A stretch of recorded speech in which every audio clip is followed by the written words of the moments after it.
हा दरवाजा आहे. मधमाशांचं पोळं उठवलेलं दिसते. आला ना अटॅक करायला माझ्यावरती. एक 90 डिग्री.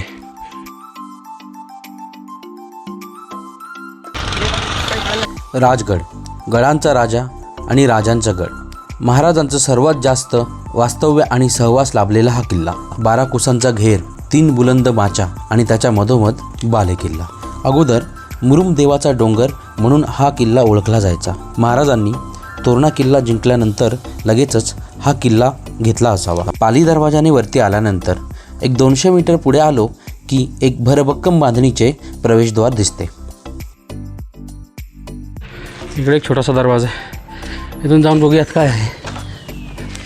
प्रवेशद्वाराचे संरक्षण चांगल्या बुलंद अशा बुरुजांनी केले आहे. दरवाजाच्या वर आणि बुरुजावर परकोट बांधलेले आहेत. या परकोटांना गोल आकाराचे झरोके ठेवलेले आढळतात. त्यांना फलिका असे म्हणतात. त्याचा उपयोग तोफा डागण्यासाठी होत असे. सो तू जर इथून कोणी शत्रूंनी एंट्री केली तर इथूनही अटॅक होऊ शकतो. आणि प्रॉपर इथून पूर्ण एरियावरती नजर ठेवता येते. तुम्ही पाहू शकता पूर्ण एरिया जो आहे इथून दिसतो आहे. पूर्ण दृष्टिक्षेपामध्ये येतो आहे. ह्या बघा ना, ह्या साईडने पूर्ण असा हा गाडाचा पूर्ण कोपरा कवर होतो आहे. कुठे लक्ष जात नाही, नजर जात नाही असं नाही. पूर्ण कोपरा आणि कोपरा कवर होतो आहे.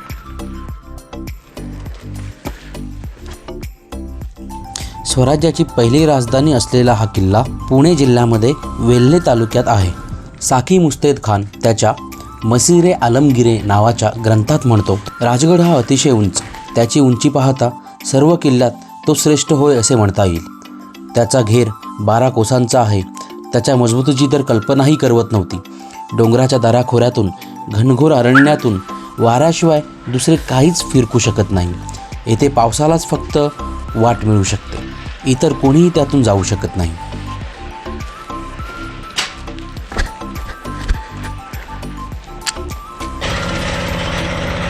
इथे टॉयलेटचं बांधकाम चालू आहे. खालून मी म्हटलं तुम्हाला मटेरियल वगैरे वर आणतात. त्या लोखंडी लाईन्स तार लावून मटेरियल वर आणतात. कोणीतरी साफसफाई करते. साफसफाई करताय का? ह्याचं नाव काय आहे आपल्या जलाशयाचं? हा, राणी वसा तलाव. कृपा करून याच्यामध्ये कचरा वगैरे टाकू नका. आपली ही लोक येऊन साफसफाई करतात. किल्ल्यांचं आपण महाराजांच्या नावावरती आपण एवढा जय जयकार करतो, जयघोष करतो आणि महाराजांनी बांधलेले किल्ल्यांचं आपण संवर्धन करू शकत नाही. साफसफाई नाही, निदान तुम्ही त्याचं कचरा तरी नका टाकू यार. पूर्ण किल्ला आज आपण बघणार आहोत. पुढे जाऊ नका. इथून तलावाकडे जाण्याचा मार्ग आहे.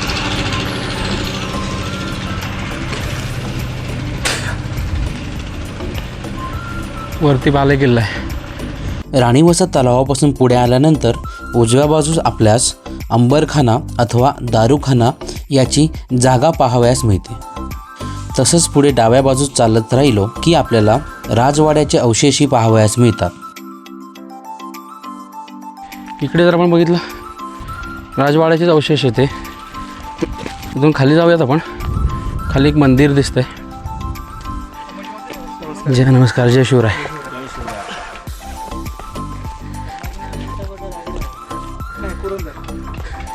कुठून आलेत? ओके, आत्ता दोघे जण खाली गेले. तुमच्याबरोबरच होते का? Okay okay okay.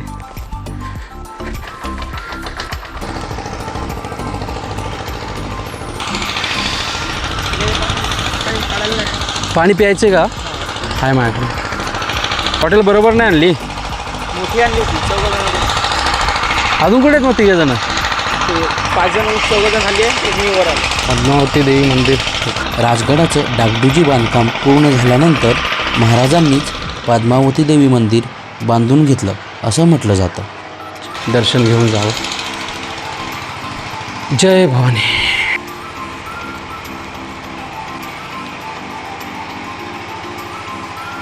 मंदिरातून बाहेर आल्यानंतर उजव्या बाजूला 2 पाण्याचे टाका आहेत. हे पाणी पिण्यासाठी वापरलं जातं. मोठं टाक आहे, 2 टाकं आहेत. तिकडे एक टाकं आहे, इकडे एक टाकं आहे, पिण्याचं पाण्याची टाकी. पद्मावती मंदिराच्या समोरच्या बाजूस महाराजांच्या थोरल्या पत्नी महाराणी सईबाई यांची समाधी आहे. सदरच्या किल्ल्यावर महाराजांचे धाकटे चिरंजीव छत्रपती राजाराम महाराज यांचा जन्म आणि महाराणी सईबाईंचे निधन या 2 महत्त्वाच्या घटना आहेत. ओम नमः शिवाय. तिथे शेजारी ओम नमः शिवाय. रामेश्वर मंदिर आहे. मंदिरामध्ये शिवकालीन शिवलिंग असून मारुतीची मूर्ती ही दक्षिणाभिमुख आहे.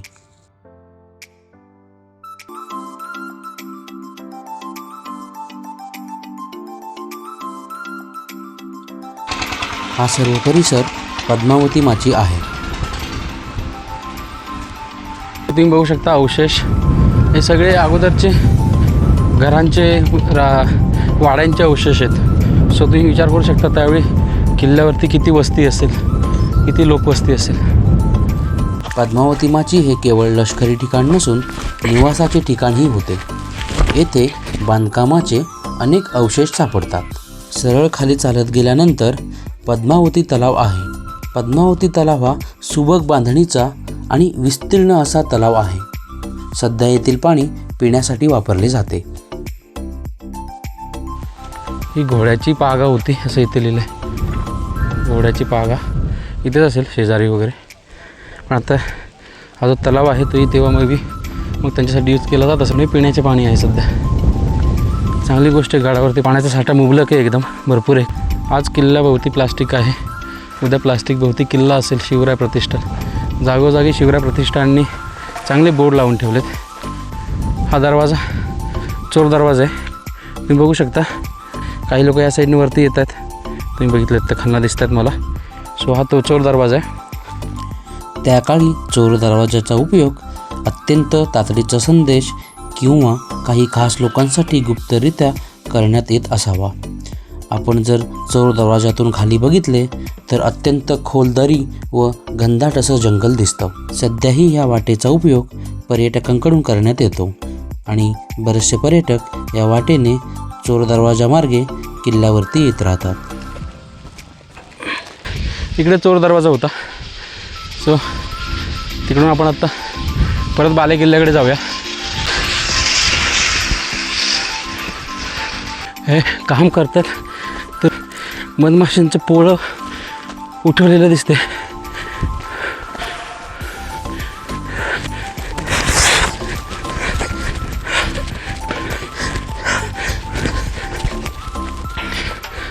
हा सुटलो. पूर्ण मधमाशा उठल्यात तिकडे.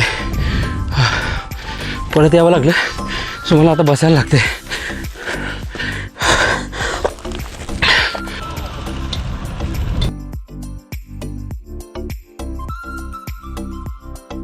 आपण जाऊयात बाले किल्ल्याकडे.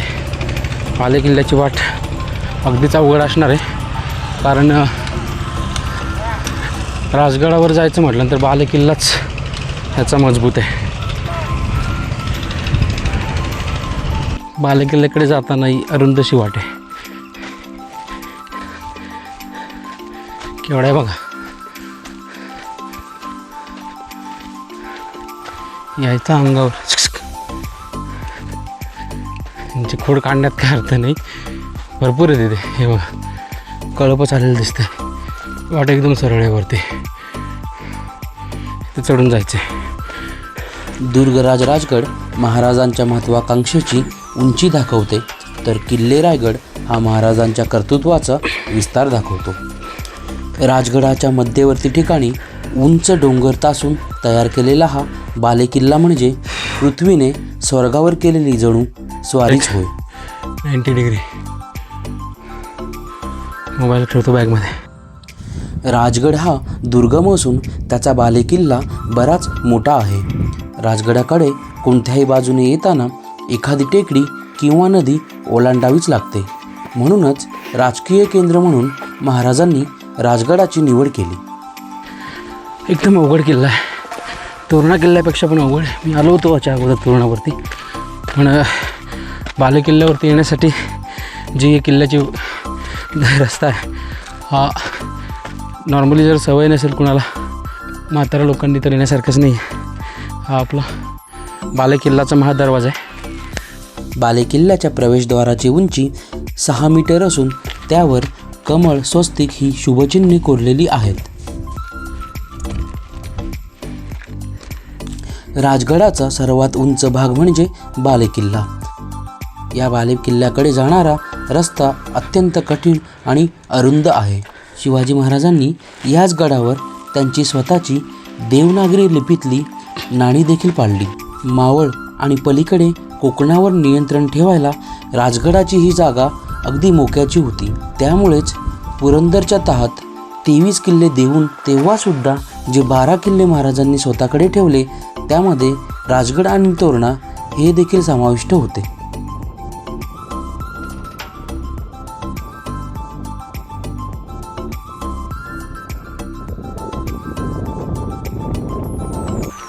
जस्ट जेवण केले बालेकिल्ल्यावरती. इथे बसलो होतो. कुठल्याही प्रकारची पिशवी की बिस्किटचं पॅकेट होतं, पिशवी होती, काहीच टाकलं नाही. हे माकड आलेलं आहे. आपल्याकडे एक अर्धी भाकरी उरलेली, ही याला देऊया. फेकून देण्यापेक्षा तिथेच बस, इकडे यायचं नाही. तिथेच हाय थांब. त्याला वाटलं बॅगेत अजून भरपूर काय आहे. का भाकरी आला ना अटॅक करायला माझ्यावरती. तो बघा भाकरी खातोय. बालेकिल्ल्यावर काही भग्न अवस्थेतील इमारती, चौथरे, वाड्यांचे अवशेष आढळतात. यात राजवाड्याचे अवशेषसुद्धा आहेत. बालेकिल्ल्याला साधारणतः 1.5 मीटर उंचीची तटबंदी बांधलेली असून विशिष्ट अंतरावर बुरुजही ठेवलेली आहेत.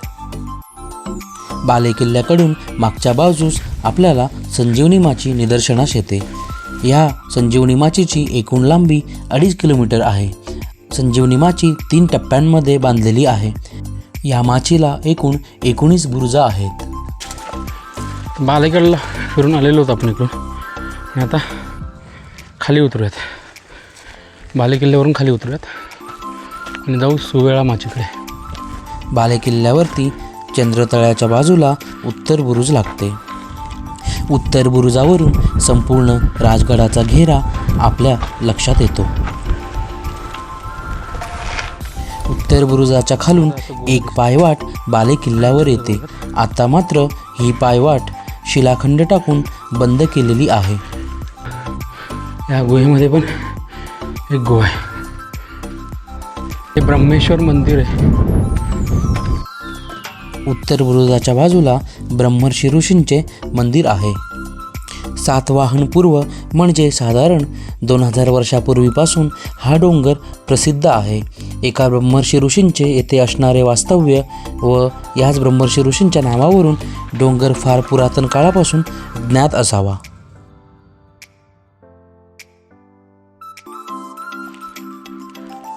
आता बालेकिल्ला झालेला आपला पाहून. तर खाली जाऊयात वापस.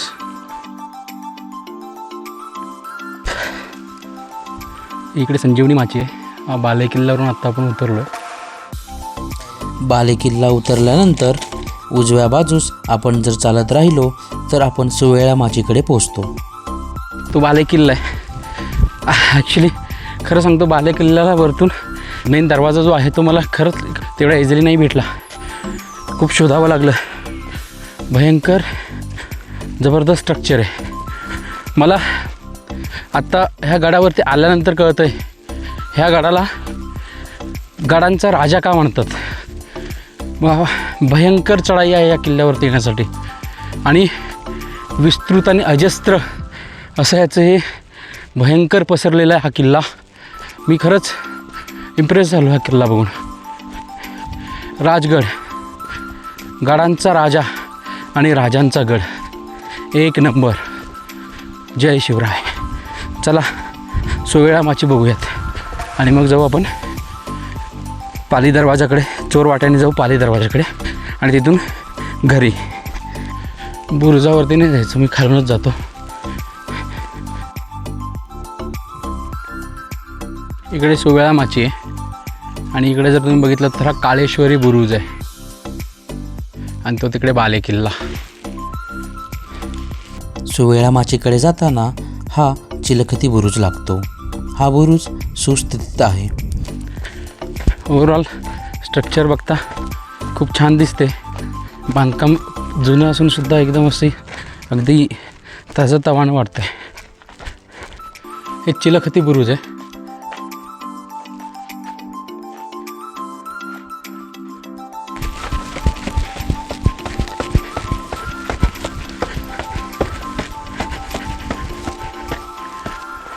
मुरुमदेवाचा किल्ला ताब्यात आल्यानंतर शिवाजी महाराजांनी किल्ल्याच्या पूर्वेकडील डोंगर रांगेला भरभक्कम तटबंदी बांधली आणि माचीला सुवेळा असे नाव ठेवले.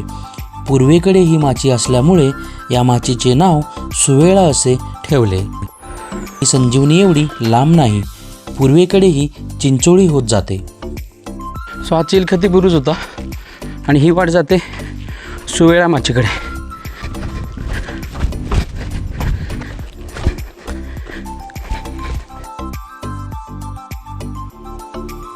सुवेळा माचीकडे जाताना डाव्या बाजूस वरती पाहिल्यास डोंगरामध्ये एक भलं मोठं छिद्र पडलेलं दिसतं.